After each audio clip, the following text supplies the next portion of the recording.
ఒక చిన్న ఫామ్లో ఒక ముద్దొచ్చే బాతు కుటుంబం ఉండేది. తల్లి బాతు తన గుడ్లపై కూర్చుని వాటి నుండి తన పిల్లలు బయటికి రావడం కోసం ఎదురు చూస్తోంది. అవి మొత్తం 7 గుడ్లు. వాటి నుండి పిల్లలు బయటికి రావాలి. ఒక అందమైన ఉదయాన గుడ్ల నుండి పిల్లలు బయటికి వచ్చే సమయం అయింది. 6 బాతు పిల్లలు బయటికి వచ్చాయి.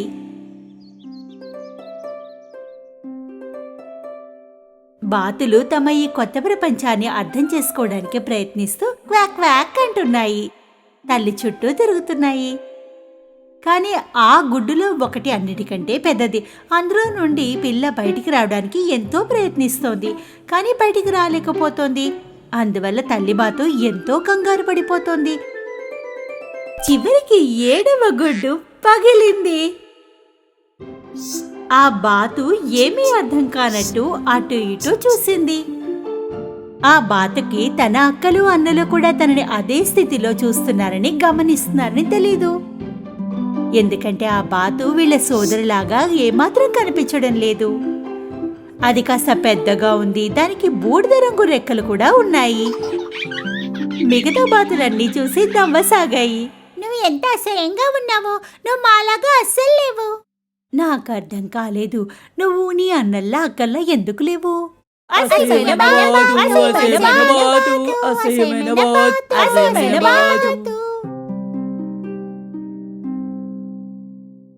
కొంతకాలానికి బాతులు పెద్దవి కాసాగాయి. కానీ ఆ బాతుని మిగతా వాటితో పోలిస్తే చాలా పెద్దదిగా ఉంది.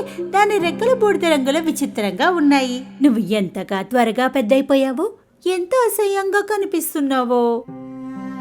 సమయం గడిచిపోతోంది. ఆ అసహ్యమైన బాతు ఇంకా విచిత్రంగా పెద్దగా పెరిగిపోతోంది. దాంతో ఆడడానికి ఎవరూ ఇష్టపడట్లేదు. మేము నీతో ఆడము, నువ్వు అసహ్యంగా ఉన్నావు. పొలంలో మిగతా అన్ని జంతువులు కూడా ఈ అసహ్యమైన బాతుని వేళాకోళం చేస్తున్నాయి. అనాకారి డక్లింగ్, అనాకారి డక్లింగ్.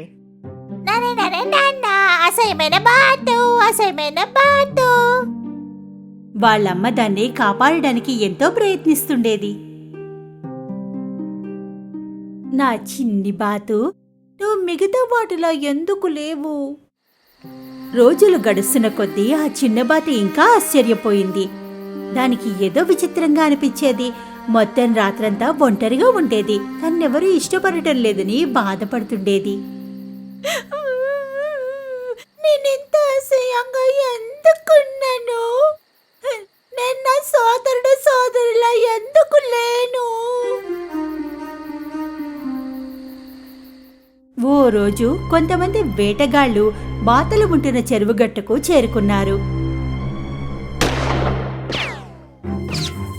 వేటగాళ్లు ఆ బాతులని వేటాడసాగారు. తల్లిబాతు ఆ పిల్లలకు భోజనం వెతకసాగింది. ఉన్నట్టుండి అది వేటగాడి వల్ల ఇరుక్కుపోయింది. పాపం ఆ బాతుకు తెలీదు వాళ్ళ అమ్మకి ఏమైందన్నది. అది తన తల్లి రాక కోసం ఎదురు చూస్తున్నాయి.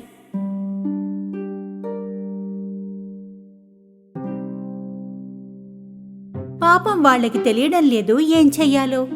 అన్నిటికంటే ముందుగా అది కుక్క దగ్గరికి వెళ్ళింది. అప్పుడు కుక్క పొమ్మంది. ఇక్కడి నుంచి వెళ్ళిపో. మరి నన్ను ఎవరైనా నీ వంటి అనాకారి డక్తో మాట్లాడడం చూడకూడదు. కొంచెం సేపటి తర్వాత కోడి దగ్గరికి వెళ్ళింది. కోడి కూడా దాన్ని వేళాకోళం చేసింది. నీకంటే నేనే అందంగా ఉంటాను. కొకరక్కో. ఆ బాతు బాధపడింది. ఎవరికి నేను ఇక్కడ ఉండడం ఇష్టం లేదు. ఒకవేళ మా అమ్మ వెనక్కి రాకపోతే ఈ పొలంలో నేను ఉండడానికి కారణమే లేదు.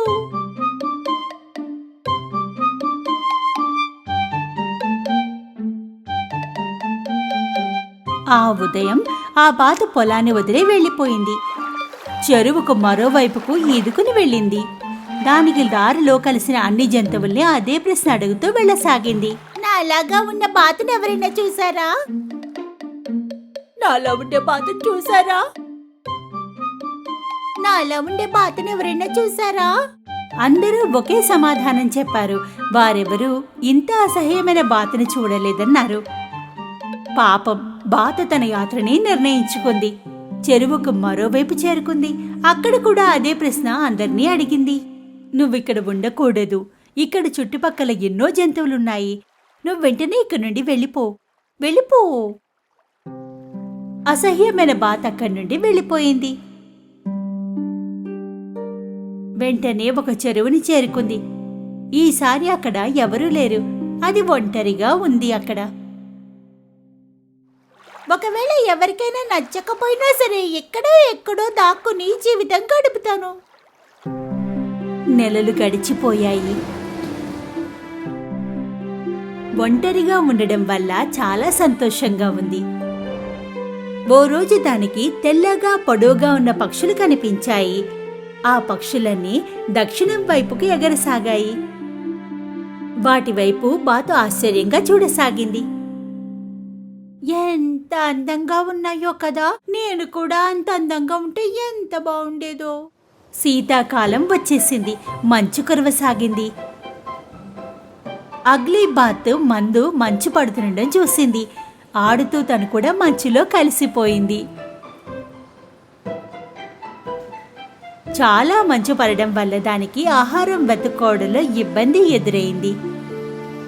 అందుకే అది ఆహారాన్ని వెతుకుతూ వెళ్ళసాగింది. చలికి అది వణికిపోయింది, అలసిపోయింది కూడా. అది ఒక రైతు వద్దకు చేరుకుంది. రైతుకు దానిపైన జాలి వేసింది. దానిపై తన కోటు కప్పాడు. ఓ చిట్టిదానా, నీకు చలేస్తోందా? నిన్నింటికి పట్టుకు వెళ్ళి నువ్వు పెద్ద అయ్యేంత వరకు నిన్ను జాగ్రత్తగా చూసుకుంటాను.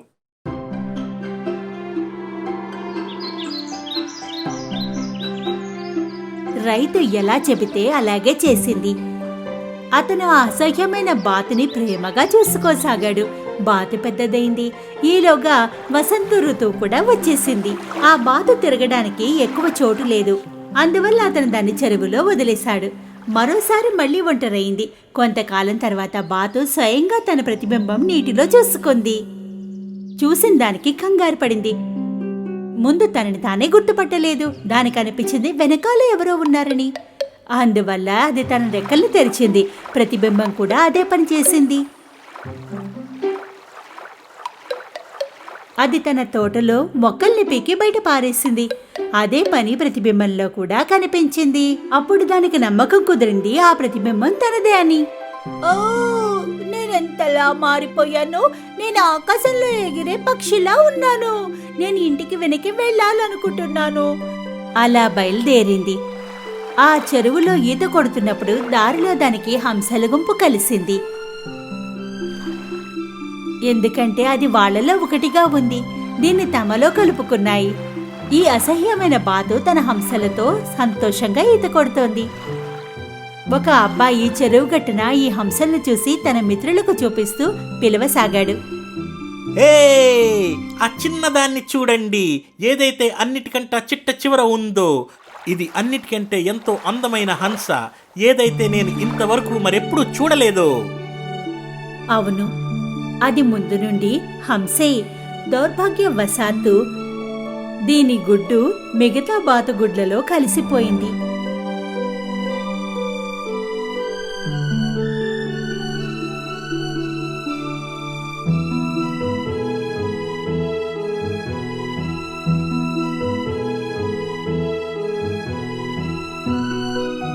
కానీ ఇప్పుడు అది అసలైన కుటుంబంతో కలిసింది. దాని రాబోయే జీవితం ఎంతో సంతోషంగా ఉంటుంది.